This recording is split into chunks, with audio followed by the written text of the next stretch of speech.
you have any thoughts so far on this one? I mean, I'm now wondering if, like, okay, so there's blood on the front porch. If they didn't go through the front doors, if they took, why would they have gone out the front door if the back doors were propped open and ready to go and you could get a car back there as well? I mean, it's just not adding up. Yeah, it makes more sense to pull a car around to the back, to load her up in the back where you're less likely to be seen. I heard several pundits today saying just the opposite, that it makes more sense to take her out the front door because it's a quicker getaway. But to me, from what I know, yeah, exactly.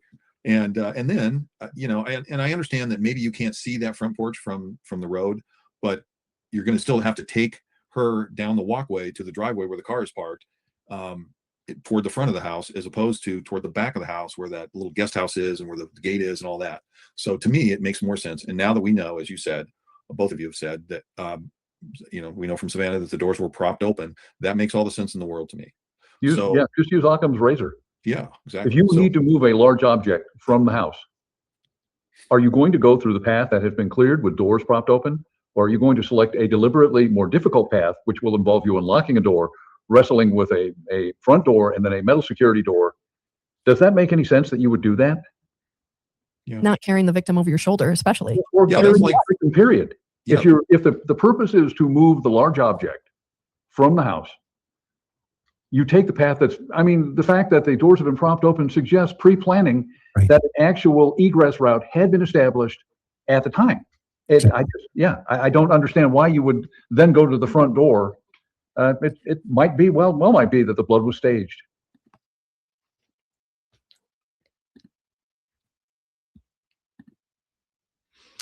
It might well be that the blood was staged, says John Lamb.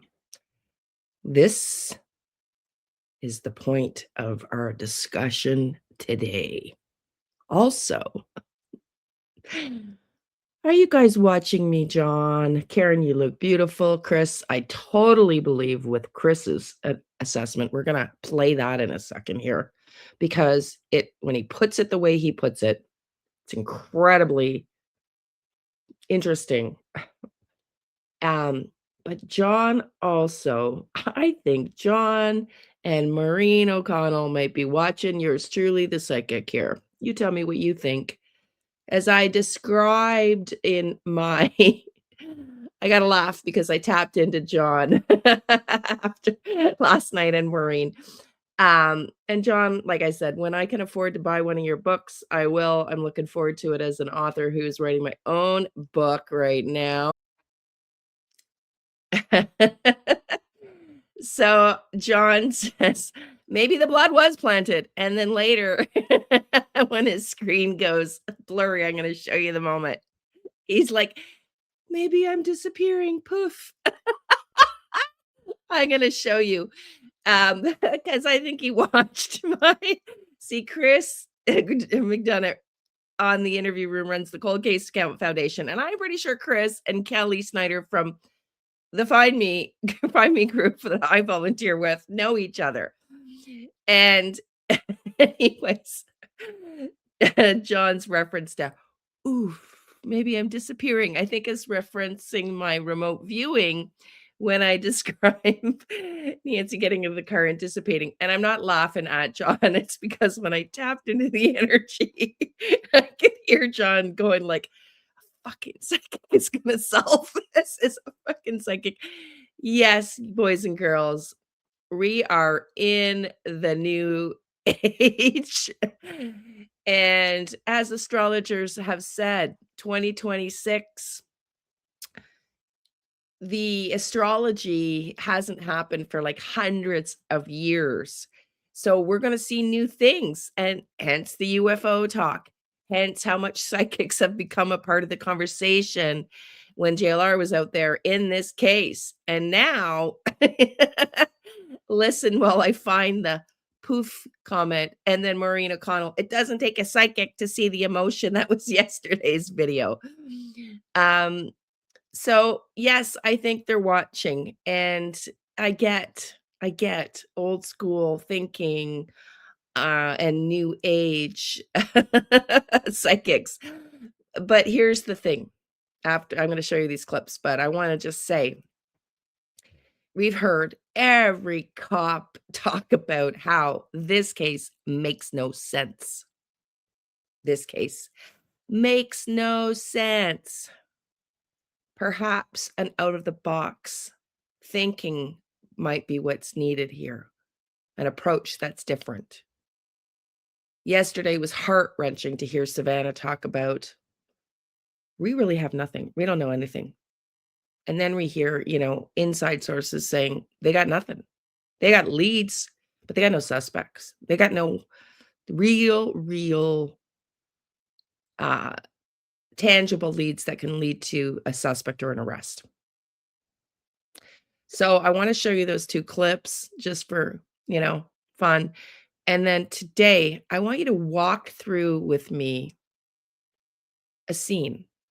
I'm going to have you close your eyes and walk through with me my theory of the case. And we're going to talk blood as well. Stay tuned. Today is March 27th, Friday. And I want to say thank you to all the new subscribers and the membership people and all the beautiful comments on how you love the channel and my content and you support me. And kudos to you all. I love you all. Let's watch. Just don't say something happened and then not tell the public why you've done it. Because now the public can't move on. They can't, because that shadow is only going to be there. And then you're going to get interviews like this that are going to defend the family that the sheriff says is cleared. Okay? It doesn't make any sense. John, take your hand and put it up by your camera. There you go. It has to reset. It has to Blurry. reset. You're blurry. You got to go closer to the camera. And No, that's actually what I look like, Chris. I know. I'm in a process of insect metamorphosis. Okay. And, all right, let's see if I When can he do doesn't have his makeup on. that's it. It should reset. Actually, I'm too close to a nuclear waste dump. And what you're seeing is just my body dissolving. Oh my goodness. all right, here we We're- go. Elephant sit on your back 24/7. It's so heavy and you can feel it when you interact with these people. It's oftentimes the hardest part of the job is just seeing that and then feeling what it does to you too when you're involved. But for Savannah, I mean, it doesn't take a psychic to see what she's feeling. It's everywhere. I mean, you could feel it through the screen. I wish there was something I could do to help her. So many of us do, and I know you do too, Brian. So, do I think they may be watching me? Yes. And I love them. I really do. And I get how hard it is for people to understand. But perhaps what I've been saying, like when you heard John say, maybe the blood was staged. Do you have to go back and rewind? Yeah, maybe the blood was staged. Now, I'll tell you where that came from for me. When JLR, and I've mentioned it here in passing, but I haven't tapped into the energy. It is, I was up late, 8:23 a.m. because, well, mine was going again. So I'm going to not do the remote viewing likely today. I'll see how it goes. But I do have a few videos for you. This is the first, so stay tuned. And I will get to the general. It's just hard work and it's exhausting, like Maureen just says. And the thing is, Maureen, I want to just say this. She's like, we can all feel it. No. The reason I love Maureen, the reason I love Megan Kelly, who I'm going to show you here in a minute, I don't give her enough credit because she doesn't normally do true crime, so I don't know her as well. But following this case, I've gotten to know her better. And Brian Enton, Ashley Banfield, Maureen, Chris McDonough, his wife Karen, Megan. There's a distinct difference with these people, which is why I love them, because they're humans. And we have never been at a more imminent crisis point in our history here that I can recollect as far as the length of time I've been here on the planet, maybe of those that are older than me, but it's pretty critical right now. And crime is, increasing. And boy, oh boy, we need more empaths, more people that feel compassion, that are real people, that are honest. And sadly, Maureen, not everybody can feel the emotion through the screen. It's just the reality. But let me get back on topic. If you want to go back when I first started, if you can remember, for those of you that were following me, when JLR was doing his lives, remember when they found the first glove? And then there was a report and a rumor of a glove being found. But it hadn't been collected right away. I can't remember if this is the first glove or a couple found another glove. And JLR went on while he was live streaming, and right beside the glove, don't see a syringe. I see a syringe. And Spirit talks in weird ways, because just days before, exactly the same. My daughter, I think you know, I got 2 daughters. My oldest is just applying for her PhD at Ottawa U. She runs a clinic, has a nurse practitioners at CHEO, the Children's Hospital of Eastern Ontario, and used to run the ER and works ER extra time, part-time, to support yours truly. Hopefully I get a job. I applied again yesterday. But anyways, I digress. But I know the packaging intimately. And hadn't seen my daughter, just had a fresh snowfall, getting to go to my car one day to go to work. Just a couple months ago, I had a job that, it's a story. At the beginning of this case, I guess the first few, week or so, I go to get in my car and we just had snow. And isn't there a syringe inside the pack? Exactly the same way JLR showed the syringe beside one of those black gloves. And that's how Spirit talks. And I never made the connection. I get goosebumps, but I did get a bit of a hit that I didn't fully examine, because you got to understand, if you are like me, you get hits all day. Like, you can't dive into all of them. So I hadn't yet dove into it, but I did get a hit, and I knew there was some possibility that it was related to the case. And that potentially, I said, it looks like the whole scene has been made up to look like something it's not. And maybe the blood was planted. Now, John Lamb, a retired lieutenant, I believe, or sheriff, he used to command police, says maybe the blood was planted. So we're going to talk about that. Maybe the blood was planted. It sounds far-fetched. And I'm going to let you, listen to a couple of clips before we go down that walk with me scene that I'm going to play for you. I want you to walk with me with your eyes closed as I set the stage for my theory. But first, I want to show you a couple of clips. Let's go. Okay, I want you to listen to what Chris says. Cognitive dissonance. I know that reality. I wrote about it in a chapter about what it was like being the child of my mother. Listen to this. Know what that means, folks? You can look it up, but basically it's the concept of, and we've seen this 1,000 times in law enforcement, where you get people that just don't want to believe the fact that somebody else could have done something, and you just can't wrap your mind around it. The first point I want to point out here is the investigative talk track, based on what I'm hearing now, has all been introduced by the family. And I think they followed that talk track, and I still believe today they may still be following it. Cognitive dissonance. Okay. And so let's listen to a little bit about this heart-wrenching, gut-wrenching interview. Yes. Okay. Now, mind you, who was the last person to see Nancy alive? The family. Who was the first group of people to see or to discover Nancy gone? The family. Who was the first individuals who came up with the theory? The family. Whose cars were impounded? Initially, the families. Whose houses were searched? Initially, the families. Whose phones were downloaded right off the bat? The families. Whose houses were again searched at 10 o'clock at night, photographs taken? The families. Whose neighbors were interviewed about their mother? The families. Who told the authorities about doors being opened and now propped open? The family. Okay. You guys be the judge. This is Ashley Banfield's latest reporting. She'd been reporting all along from her source, the one that everybody likes to crap on. But this guy early on told her, and senior law enforcement source she said she had, who was familiar with the details of the case, that's the one who said that that the prime suspect may be Tomas or Tommy, Annie Guthrie's husband, early on the case. And that same week, we saw them tow away Annie and Tomas's car. And then later we saw them inside of their home at 10 o'clock at night when it was dark. They turned off all the lights inside the home and started taking pictures.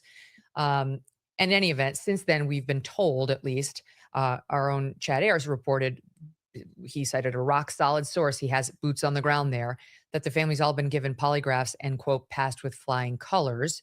Okay, so that's where we stand. But this same source that has become so controversial in Ashley Banfield's reporting, every other thing he said has panned out. He said the back door was found open, and it was. Now we hear Savannah say it herself. He said that the Ring cameras were destroyed, and we know that they're missing, and that there was glass found on the front porch at least, and there's a little glass bulb on the front of a Nest camera now. And he was the one who said they're Nest cameras, not Ring cameras. He was right about that too. And so it's just like her source seems like he knew what he was talking about, but everybody wants to dismiss that one piece about like this brother-in-law, quote, may be the prime suspect, at least as of that time. So Ashley has updated her reporting because the other thing he told her was that the blood drops we saw on the front porch continued inside the house someplace, that there were also blood droplets that looked the same inside the house, but she did not have where. I think most of us assumed that it would be right on the opposite side of that front door since they were on, outside on the front stoop. And it turns out that's correct. But here's Ashley in her own words in her own reporting on Tuesday, Sat 16. We were told there was blood in the house, but I could never find out where. Where did those investigators see it so that they knew there was something so dire that they had to bring in homicide investigators? And now I know. Now I know where the blood is inside the house.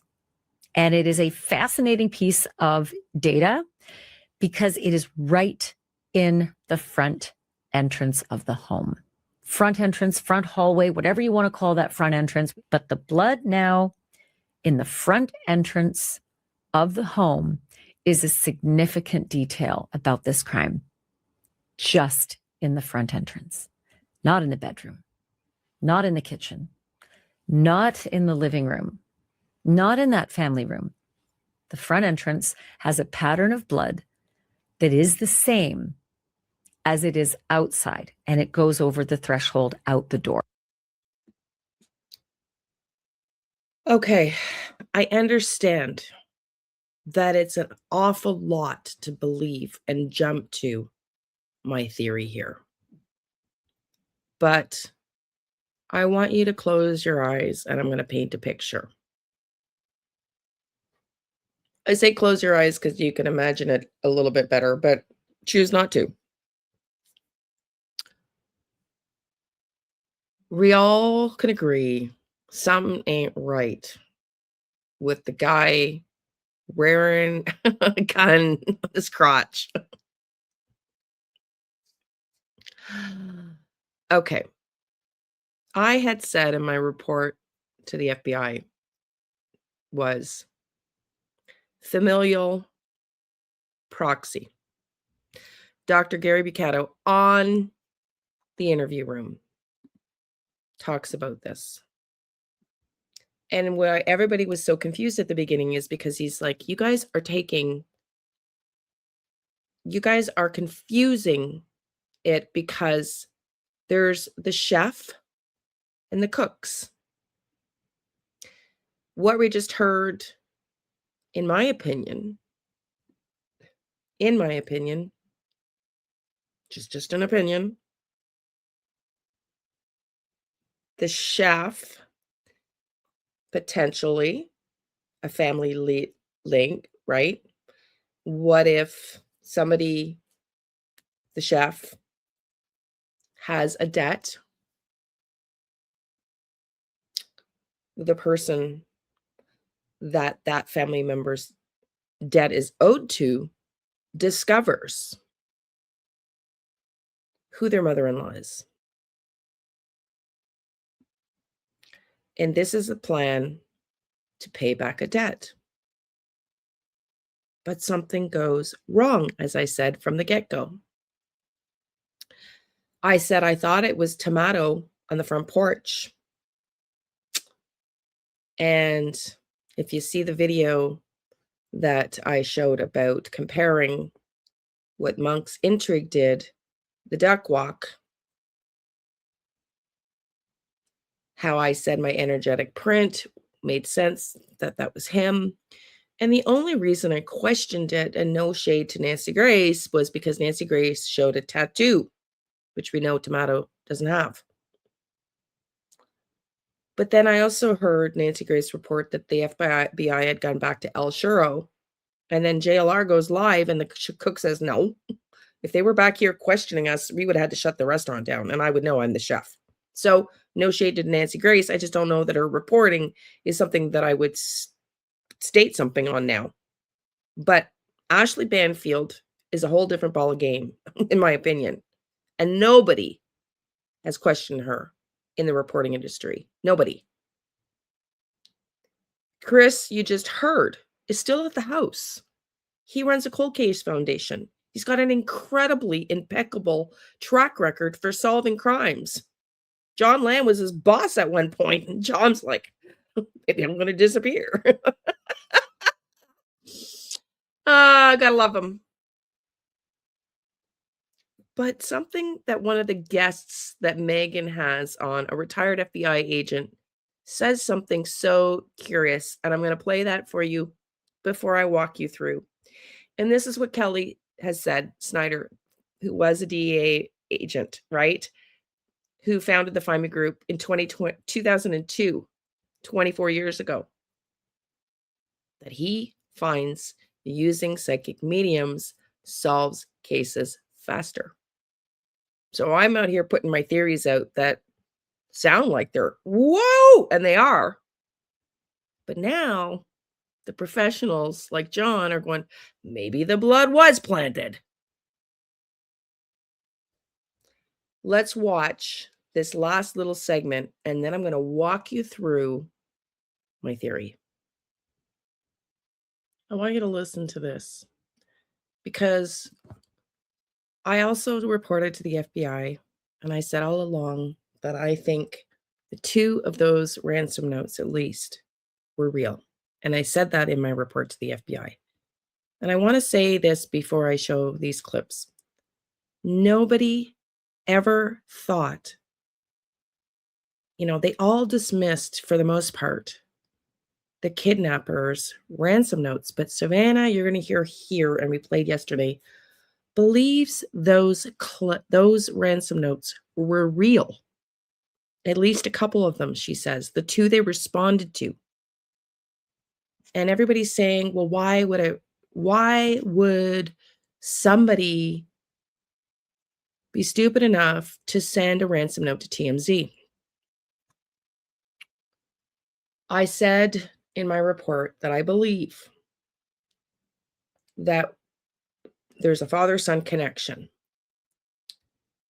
And I gave specific evidence that the police could track. I have no idea if the FBI is taking my report seriously. Not likely, given what we've just seen from It Doesn't Take a Psychic and John Lamb, and not likely are they going to take it seriously. It's fine. Like I said, I'm moving on from that expectation. But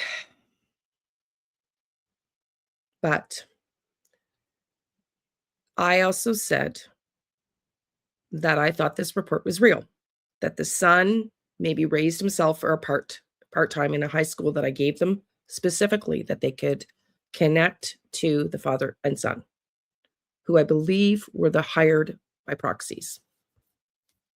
And that the son has some experience in the Bitcoin and technology. And the father had probably just been released from prison. And I do believe potentially they are Mexican and are here illegally. At least the father. So he's in prison, gets out, reconnects with his son and hashes out a plan. Now, this is a while ago, right? This is a while ago, to get some money back that's owed to him potentially. That's just, I'm just kind of telling you little bits. Now, is it a perfect puzzle plan? No. The way I work is the exact same the police work. They get pieces of information. Does it form a theory? Can the evidence support it? I get pieces of information, and I'm also trying to create that theory. Does it make sense? So I'm not 100% on that, other than I do believe the familial connection, the hired help, the waiter, the chef, the waiters, the 3 people in the house that I saw wearing the mask in my remote viewing session. But what if the reason the Hispanics that I also said I thought they were don't believe in the safety of contacting a family member directly, knowing that they will be traced, but know that submitting something through TMZ is untraceable, which we've learned. How stupid would it be to do that? Is it that stupid? Is it that stupid when you think about it? It's stupid because we didn't catch them, because it was actually smart, not stupid. And go back to what I said about this was staged, in my opinion, for maximum pain on Savannah. Because Savannah was the only one that was going to be capable of paying the ransom. And Savannah believes in the ransom notes. Okay? And she believes the 2 of them are true. And everybody else is going, it doesn't make any sense. They can't be true. Why would you send them to TMZ? Because if you have a history of not trusting law enforcement, you have a criminal past potentially in Mexico, and you're out of jail, and while you're in jail or whatever, you got somebody who's buying drugs, maybe gambling, and racks up some debts within your little enterprise group, maybe, just saying. And then you learn who the guy that owes you money's mother-in-law is. Perhaps we do some Google searches and we say, Mr. Chef, you're going to execute a plan and pay me back. And by the way, we're going to make you look like a bumbling fucking idiot in the front door, because I ain't going down for this. If anybody gets caught, dude, it's going to be you. It's going to be you. Just saying. They go in with a plan. Maybe the plan was wearing the masks. Maybe the plan was wearing the masks. And maybe Nancy recognized the eyes and that gait and that shoulder kind of leaned over. And maybe Nancy was able to identify some of the people. Or maybe Nancy just said, hey, I don't got the Bitcoin. I don't got the money to send you Bitcoin. I don't got it. I don't know, but something went wrong in that house. Those are pieces that I'm going to keep examining a little bit more in some remote viewing sessions. And then something goes wrong with the 3 people that I see inside the house waiting. Something goes wrong. We got to get some backup. Didn't go quite as planned. We take her out the back door. But how do we disguise this to look like something it ain't? Because it makes absolutely no sense to go through the front door, as everybody just said. And we heard that those gates have a lock that they can only be unlocked with a key. So you're holding a body, okay, out the front door. You got to back up, as Chris explains in his full 3-hour live last night, which was absolutely phenomenal. Go watch it if you didn't see it. You got one guy in the theory that he's got her bleeding over his shoulder. And so he's got to back her up to get her through the door, get his hand around from the outside, unlock the key. You got to have the key. Of course, maybe they do, but. And then you're going to keep going down the front steps when you've got the back doors propped open? No. And then, why would you go up the front when you got that private access back by that pool house at the garage? If you got a car, why would you pull it up to the front? It's much more concealed in the back. And we know they smashed out the lights in the back. We know they smashed the lights out in the back. So if you take the syringe thought, and I tapped in when I was doing my energetic reading that somebody is connected to the Oro Valley Hospital. Let's just say you were a past caregiver or a caregiver and you know how to draw blood. Perhaps something goes wrong. Nancy is now, unconscious, given medication, passed out, changed into her clothes, made it look like she's dragged out of her bed at the door, outside. Now we got to get the Ring camera out of here. Now we got to get the evidence out of here.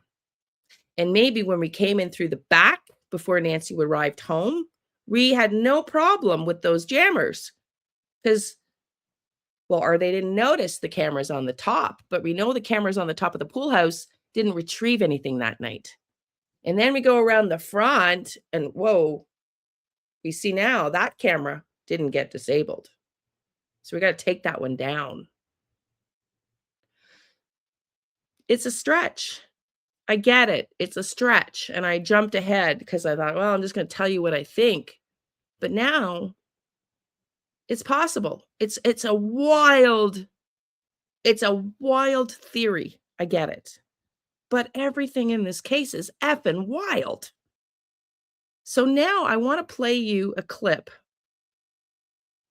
about the intuition that this former FBI agent talks about on Milligan Kelly's show. And then I want you to go and we're going to listen to Ashley Banfield's guest on the blood splatter and what he says about the blood splatter and why I think it supports. Did they draw blood and plant inside the door, outside the door, and they're walking away to get into the car and a couple of the blood drops drop back off as they're getting in the car when Nancy's already in and been taken out the back door. It's just a theory. And I know it's freaking wild, but John Lamb said it himself.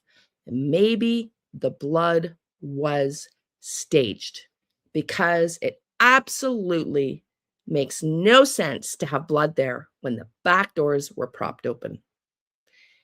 And how could they get somebody out the front door that needed a key? And he had already attempted to open, rewatched, and it was locked. They'd have to know where the key was. They'd have to get her to open the door. And why would you do that when the back doors are propped? Makes no sense. Let's watch this. His career in the military and worked in intelligence and is a fighter pilot and is brilliant. And he saw very clearly right away what this was. Yeah. And even on the phone, when I called him, he knew. And he said, I think she's been kidnapped for ransom. And I said, yeah. What? Well, why? What? And then, it sounds so like how dumb could I be? But I didn't want to believe. I just said, do you think because of me? And he said, I'm sorry, sweetie, but yeah, maybe. But I knew that. You did? I hope not. We still don't know. Mm-hmm. Honestly, we don't know anything. No. We don't know anything. So. We don't know anything. That is also a bombshell. Keep listening. And I want to just stop here. Thank you, Megan. because you're a professional and you felt and saw what I saw and commented on it. I don't know Hoda, but to me, you know, she's showing zero emotion here. I don't know how I would describe their friendship, but it's not the kind of friend I would want, because my friend would be bawling beside me, not faking crying. Just saying. That's all I have to say. Just saying. Going back to my point with Maureen, not everybody is emotional. Not everybody can feel emotion. You can feel Savannah's emotion if you're empathic and sensitive to emotions, but you sure as shit can't feel Hoda's emotion. Let's go. I don't know that it's because she's my mom and somebody thought, oh, that girl, that lady has money, we can make a quick buck. I mean, that would make sense, but we don't know. But yeah, that's probably, which is too much to bear, to think that I brought this to her bedside, that it's because of me. And I just say, I'm so sorry, Mommy. I'm so sorry. I'm sorry to my sister and my brother and my kids and my nephew and Tommy and my brother-in-law. Just, I'm like, so sorry. I'm so sorry. If it is me, I'm so sorry. I'm so sorry. Oh, that is gut wrenching. And I think anyone can understand what that would feel like. That whatever your job is, someone got angry with you, or someone thought you had money, or for whatever reason about you, did something horrible to your family member. Yeah.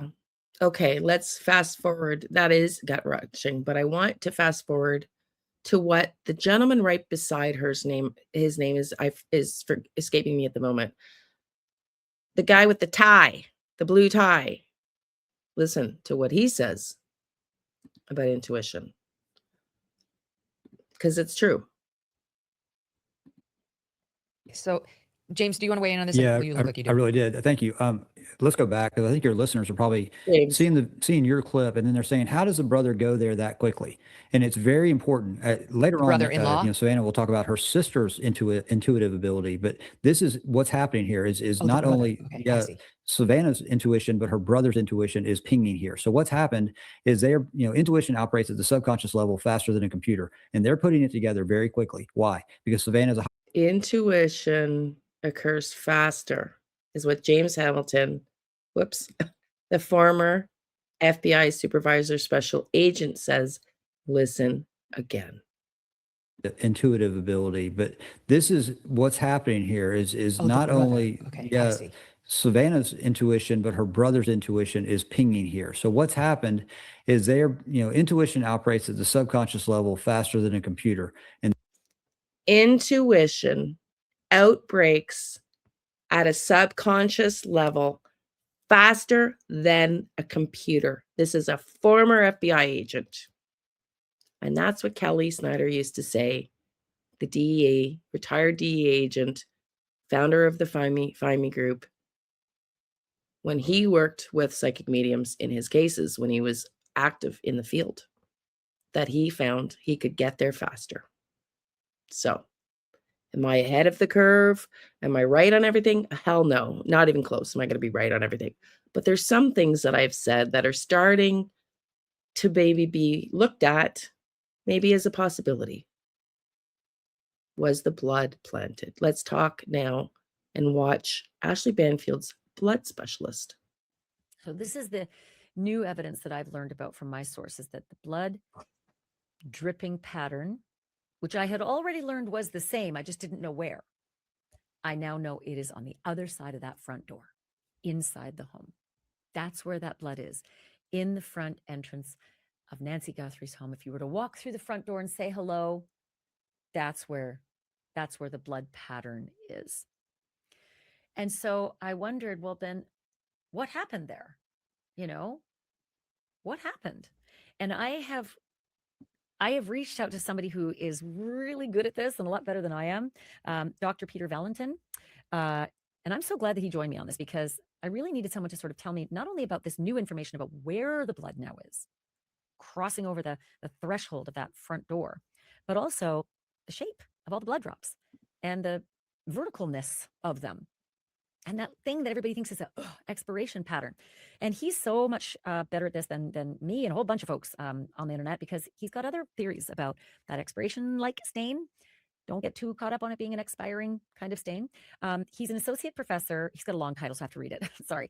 Dr. Peter Valentin is an associate professor and a department chair of the forensic science at University of New Haven. He's testified in 7 states. He's also testified in federal court as a blood stain, blood spatter expert. He's also a forensics expert, so not just blood pattern, but he's very, very good with the blood patterns.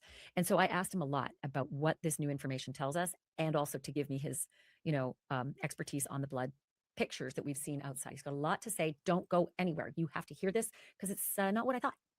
A lot of it is not what I thought. Like, I've had to rejig my thinking about what might have happened to Mrs. Guthrie based on what Dr. Valentin has said. Also, just a few things. Okay. I'm going to find those clips and we're going to play those and talk about them for a minute. Dr. Valentin, what do you make of, first of all, just the overarching information that we've learned? And that is that the blood droplet pattern that we've all seen outside Nancy's front door continues over the threshold and inside her front entrance. But that's it. That's it for blood spatter, for blood droplets, for blood evidence in this crime scene. So what's interesting about those blood droplets is that they're what we refer to in blood stain pattern analysis as drip stains.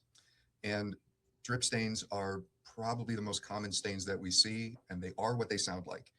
They are blood dropping from an object and landing on a surface, and they have no energy associated with them. It's simply gravity pulling blood down and blood falling onto a surface. And notice I didn't say it means that somebody's bleeding, although very often that is what's happening. Notice I didn't say somebody was bleeding, dropping from an object. Possibly. Keep listening.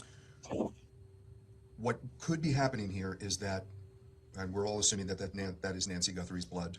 No, we know that.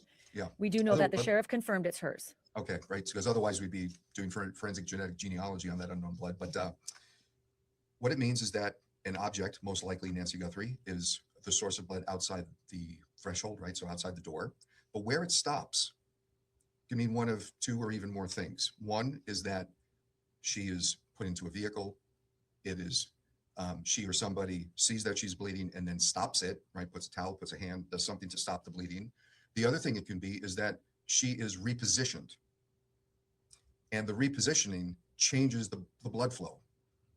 Well, that would be really critical if we had a continuation, but we don't. My sources tell me that what you see is what you get, except for the stuff inside that I wrote, in this podcast. And that is that the blood droplets go down the outside entrance of Nancy's home and down the path and stop. No gap and then restart. So it just seems logical that that's where a car could easily park, and that's where she could have been taken away. Now, before I show you this clip, I want you to remember that they did this before we learned about the back doors being propped open. But listen to what he says here. What we do tend to see in scenes is that recently deposited blood can begin to dry, and then the movements of our source of blood, our bleeding victim, and or our perpetrator can disturb those stains and memorialize the activity. Now, these drip stains, the ones that we're talking about, they don't tell us what happened, meaning like what's the injury, what's the what happened during the attack, what is the attack, what's the injury of our victim. What they do for us investigatively is they tell us what's the movement post-event, post-injury. So in one sense, they're not very helpful in kind of helping us understand the incident itself, but where they do come in handy, if you will, is that they tell us who's going where, right? Who is the DNA profile, and where are the stains located. So having Ms. Guthrie's DNA on the inside of the threshold and on the outside of the threshold tells us something that seems fairly obvious, is that she's at the threshold of the house. But what's interesting is that if she's at the inside of the threshold long enough for the blood droplets to accumulate there, and she's also at the outside of the threshold long enough for all those blood droplets to accumulate there, there's an inference that we can draw. And there's a phrase that I use when I write reports and I testify I say it's a not insignificant amount of time. And it's a period of time that's not momentary, but I don't know how long it is. But I know it's not insignificant, right? She's there long enough for that blood to accumulate. I'm glad you said that, because when I have an untrained eye and I saw it and I thought, These are very vertical. They're not moving quickly and coming in on an angle. And there are enough of them that this is a slow moving event. And Mhm. I have been told by my source that the blood inside is exactly the same pattern as the blood outside. So the slow moving event started, at least where the blood is concerned, in that hallway. And so, as the investigator, is this somebody who's struggling to carry her, or she's struggling to walk and is walking slowly? Like, you tell me. So what I can say about the stains on the outside, and it would be hard for me to offer a well-formed opinion because I would love to see the inside stains too. Wouldn't we all? Yeah, it's Yeah. like, are they a continuation? Or are they two separate patterns? But what I can say about the outside stains is that there's one photograph, there's probably more than one, but there's one that I paid a lot of attention to that essentially shows droplets falling in the same place. And you're getting this like secondary spatter. And you see a lot of smaller droplets in the same area. And so we tend to see those when you have the source of blood in the same location for, again, a not insignificant period of time. So if the blood is in the same place where it's essentially dripping into itself, you get these tiny droplets that come from the now accumulating pool of blood on that surface. Okay. The droplet of blood accumulating on itself. Now, this was reported before we heard of the door being propped in the back. So originally they're thinking Nancy's stopped for quite a bit of time and the blood is dropping on top of itself. And he interestingly says, I'd be curious to know if this is a separate pattern or a continuation of the same pattern. Well, now we've just heard it makes no sense. They didn't go at the front. So why is the blood there? And why does the blood look like it's blood dropping into itself? Just a thought. Tell me what you think. Thank you for being here. Look for the other video, 1 or 2 I'm going to do today, or a short. I'm not sure yet, but thank you for being here. Love and light. Tell me what you think. Oh, and by the way, if you want to donate to the Find Me group, the link will be below.